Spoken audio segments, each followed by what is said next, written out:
हमें 15,000 एकड़ जमीन का हिसाब दीजिए।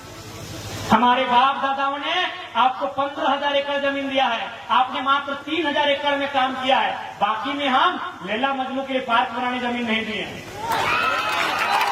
हम वो बात कहने आए हैं जो बात कहने से अर्जुन मुंडा, सुदेश महतो, बाबूलाल मरांडी और हेमंत सोरेन की हालत खराब हो जाती है।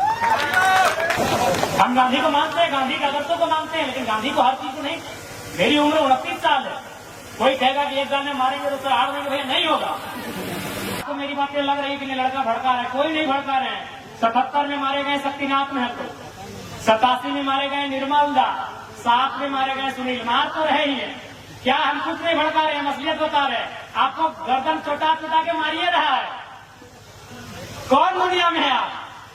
77 में कोयला माफियाओं ने मारा, उसमें टाटा का रोल था, टाटा के जीएम का। आज हम खड़े होकर 1000 बार बोले हैं, टाटा सिधवा में भी टाटा है। टाटा के जीएम ने पैसा दिया था मारने के लिए। 77 में शहीद शक्तिनाथ महतो को मारा गया, गदनदाना के गोली मारा गया। 87 आपको मालूम है, निर्मल दास। क्या कारण था? झारखंड का तो मटर था ही, सुवर्ण रेखा नदी बहुउद्देशीय परियोजना, कंपनी का रोल वहां भी था। सुनील महतो को मारा गया, उसमें भी बहुत सारे लोगों ने नया नया तर्क दिया। ठीक है, आप खारिज नहीं कर सकते हैं, लेकिन आपको यह भी मानना होगा कि सुनील दा 1 सप्ताह के अंदर केंद्र में कोयला मंत्री बनते। तो अगर कोयला मंत्री बनते तो पेंट में 1 नंबर माफिया लोग करता कि नहीं करता? हल्के में मत लीजिए। गुरु जी जेल में थे, जेएमएम के सबसे बड़े लीडर होते सुनील महतो, शायद सीएम का फेस भी होते, मुख्यमंत्री का फेस होते सुनील महतो। गुरु जी जेल में थे, मुख्यमंत्री का फेस होते सुनील महतो। आसान नहीं है इस मौत को समझना। 77 में मारे गए, 87 में भी मारे गए और 2007 में भी मारे गए, 27 में भी मारे जाएंगे। आपका मौत रुका नहीं है। आपको जो कह रहा है ना कि लड़का भड़का रहा है, वो अपना रोटी सेक रहा है, हम असलियत बता रहे हैं। 2027 में मारे जाओगे और 47 में भी मारे जाओगे। लिख लो, लिख लो, 27 में मारे जाओगे, 47 में मारे जाओगे। लेकिन अब अगर मारे जाते हो, आंसू मत बहाना, काउंटर करना। अगर काउंटर करने का हिम्मत है तो तैयार रहना। अब अगर मारे जाओगे तो काउंटर करना। अब अगर मारे जाओगे तो बेईमानों के साथ, शैतानों के साथ, कोयला माफिया, भू माफिया, बालू माफिया, पानी माफिया, उन लोगों का काउंटर करना। अगर अब मारे जाते हो तो, और नहीं तो ऐसे समय समय मारे जाओगे, ऐसे मारे जाओगे, ऐसे काटे जाओगे, बेरहमी से मारे जाओगे। क्या मालूम है कि उनकी नजर तुम्हारी जमीन पे है, उनकी नजर तुम्हारे कोयले पे है, उनकी नजर तुम्हारी बालू पे है, उनकी नजर तुम्हारे संसाधन में है। तुम हमेशा मारे जाओगे। हम कोई भड़काने नहीं आए हैं, हम वो बात कहने आए हैं जो बात कहने से चंपा सोरेन की भी हालत खराब हो जाती है। हम वो बात कहने आए हैं जो बात कहने से अर्जुन मुंडा, सुदेश महतो, बाबूलाल मरांडी और हेमंत सोरेन की हालत खराब हो जाती है। कौन मांगा है टाटा से हिसाब? हम टाटा से हिसाब मांगने आए हैं कि हमें 15,000 एकड़ जमीन का हिसाब दीजिए। हमारे बाप दादाओं ने आपको 15,000 एकड़ जमीन दिया है, आपने मात्र 3,000 एकड़ में काम किया है, बाकी में हम लैला मजनू के लिए पार्क बनाने जमीन नहीं दिए हैं। हमने रियल एस्टेट को बेचने के लिए जमीन नहीं दिया है। हमने बांग्लादेश से आए लोगों को और गैर झारखंडियों को बसाने के लिए जमीन नहीं दिया है। हमने कारखाना खोलने के लिए दिया है। पूरे 15,000 एकड़ में काम कीजिए और उस काम का दाम झारखंडी को दीजिए। कौन सवाल करेगा? करेंगे चंपा जी, कीजिए, कीजिए, सदन में सवाल देखते हैं। गए विद्युत जी संसद भवन गए, कीजिए सवाल। जोबा मांझी संसद गई है, जोबा जी करे सवाल, सुदेश जी करे सवाल, हेमंत जी करे सवाल।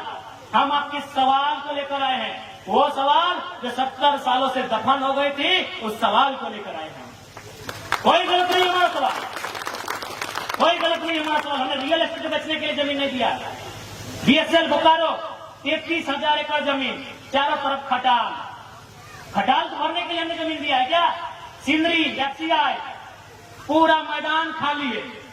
कम से कम 3-4 किलोमीटर तक लंबा मैदान खाली है। जहां हम लोग अधिवेशन किए तब देखेंगे मैदान को, किसका है? झारखंड के लोगों का है। 52 गांव, लगभग 52 गांव उजड़े हैं सिंदरी में, उनका जमीन है। तो चाहे नहीं सवाल होगा, आपकी हैसियत जितना थी उतना जमीन रखिए, नहीं तो वापस कीजिए। तभी हम मानेंगे ये किसानों का देश है, तभी मानेंगे ये महात्मा गांधी का देश है, तभी मानेंगे भगत सिंह का देश है। और नहीं तो चीख चीख के कहेंगे ये प्रीमियम ये जनरल डायर का देश है, ये चैंपलिन ना चार्लिन क्या बोलते हैं उनका देश है। जब गांधी के विचारों को मानेंगे तो हम क्यों मानेंगे? केवल अब कंपनी की बात करते हैं। आप हंसते हो, जंगल उजाड़ दिए, हजारों आदिवासी को वहां से विस्थापित कर दिए। आज भी जनरल डायर जिंदा है।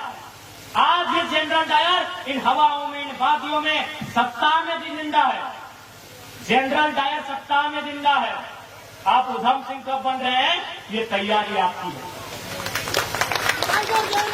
अच्छा, अभी एक मेडलिस्ट हमारी बहाल हो गई।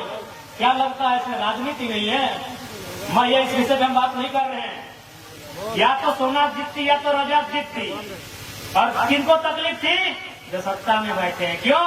तो कुछ दिन पहले वो सत्ता से पिट के गई है, उसका जोरदार नाम होता है इसमें। एक एंगल आप इसको तराशिए, वहां पर 1% ही तराशिए, लेकिन इस एंगल को तराशना होगा आपको कि जो 4 को उठा के एक दिन में पटकती है और फाइनल के दिन ड्रॉपआउट हो जाती है। मजाक नहीं है मेरे साथ में। एक दक्षिण भारत एक फिल्म देखे हम, एक मिस यूनिवर्स का कंपटीशन था। जो लड़की जीतने वाली थी उसको बोले हरा दो, उसका जो गुंडा था वो उसको हराइए, उसको हरा दिया गया। तो ये ओलंपिक में भी और खेल में भी सब कुछ हो सकता है। ज्यादा नहीं कहेंगे। आपको थोड़ा सा एंगल तराशना हो, क्योंकि वो इस देश से पिट के गई थी, इस देश की सड़कों से घिसट के गई थी। और अगर वो ओलंपिक से मेडल लेके आती तो वो बादशाह बन गया। और ये शायद कुछ लोगों को मंजूर नहीं था। अब वो कौन लोग हैं आपको पता। इसलिए ये जो आवाज आई है, ये आवाज गलत नहीं है। थोड़ा तरीका हमारा बोलने का हो सकता है एग्रेसिव। अब 29 साल के हैं तो क्या भाई भगत सिंह की उम्र में गांधी जैसा बात थोड़ी कर पाएंगे। हम गांधी को मानते हैं, गांधी के आदर्शों को मानते हैं, लेकिन गांधी को हर चीज को नहीं। मेरी उम्र 29 साल है। कोई कहेगा कि एक गाने मारेंगे तो हार देंगे, भैया नहीं होगा। हम गांधी के विचारों को मानते हैं, लेकिन 100% जिस उम्र में है शायद संभव नहीं है। तो हो सकता है मेरे बात करने का लहजा थोड़ा एग्रेसिव होगा, स्वाभाविक है। जिस उम्र में होगा ही, हम भी दादाजी की उम्र में आ जाएंगे तो हम भी प्यार से बात करेंगे, हम भी नॉर्मल बात करेंगे। लेकिन अभी मेरा उम्र है और आग्रह करेंगे इस उम्र के इस तूफान को, इस आंधी को रोकिए मत, साथ दीजिए, फिर देखिए होता क्या है। क्या होता है तो दिखा है ना। बन्ना गुप्ता अनिता दीदी का जमीन हड़प रहा था ना, कौन नील मामला है। खाली हमने इतना ही कहा था, नवीन ने बात हुई थी कि बोल दीजिए कि हम पुरलिया पार कर रहे हैं। बन्ना गुप्ता अपना टेंट उठा के भागा कि नहीं।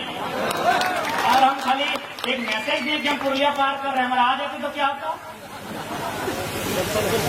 क्या लगता है? अरे आपकी ताकत बन के आए, एक बार भरोसा जताइए, आपकी ताकत बनने में हम लोग कहीं कमी नहीं होती। क्या होगा? गोली खाएंगे। हम तो कह रहे हैं, हम तो स्वीकार कर रहे हैं। हमारे कॉर्पोरेट के दलाल हमें गोली मारे, तमाम कंपनियों के दलाल हमें गोली मारे, तमाम ब्यूरोक्रेट में जो भ्रष्टाचार अधिकारी बैठे हैं वो हमारी मौत की साजिश रहते हैं। हमने कब मना किया, लेकिन एक शर्त है, हमारी मौत हो जाए तो मातम मत मनाइएगा, चिता बाद में जलाइएगा, पहले उनके हौसले को जलाइएगा। लिख कर लीजिएगा, लिख कर लीजिएगा।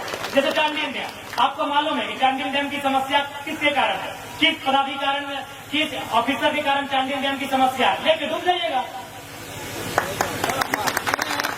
ये हमारी चिता में बिल्कुल किसी बात का आवश्यकता नहीं है।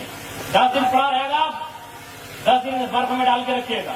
1 महीना बदबू मारेगा हमारी बॉडी से, मारने दीजिएगा। हमारा बॉडी सड़ जाए, सड़ने दीजिएगा। लेकिन सच में अगर गुस्सा लगे तो उनके हौसले को जला के जाइएगा, चिता जला। नहीं तो आप मारे जाएगा। हम नहीं कह रहे, जो भी आपके लिए आवाज है, हम रहे, चाहे देवंती मुंडा रहे, चाहे कोई रहे, तरुण महतो रहे, भूपेश महतो रहे, चेतन महतो रहे, या कोई रहे, अनिता हेम्ब्रम रहे, सोनामणि टुड्डू दीदी रहे, सविता दीदी रहे, कोई रहे, जो आपके हक के लिए लड़ रहा है, अगर उसके साथ रतिलाल महतो जैसी वारदात दोहराई जाती है तो याद रखिएगा, चिता बाद में जलाइएगा, पहले उनके हौसले को जलाइएगा, क्योंकि ऐसा अब तक बार बार नहीं आएगा। कोई नहीं। मजबूरी में यह बातें आज हमें कहनी पड़ रही, क्योंकि सीधी अंगुली से घी निकलता हुआ नहीं दिख रहा है।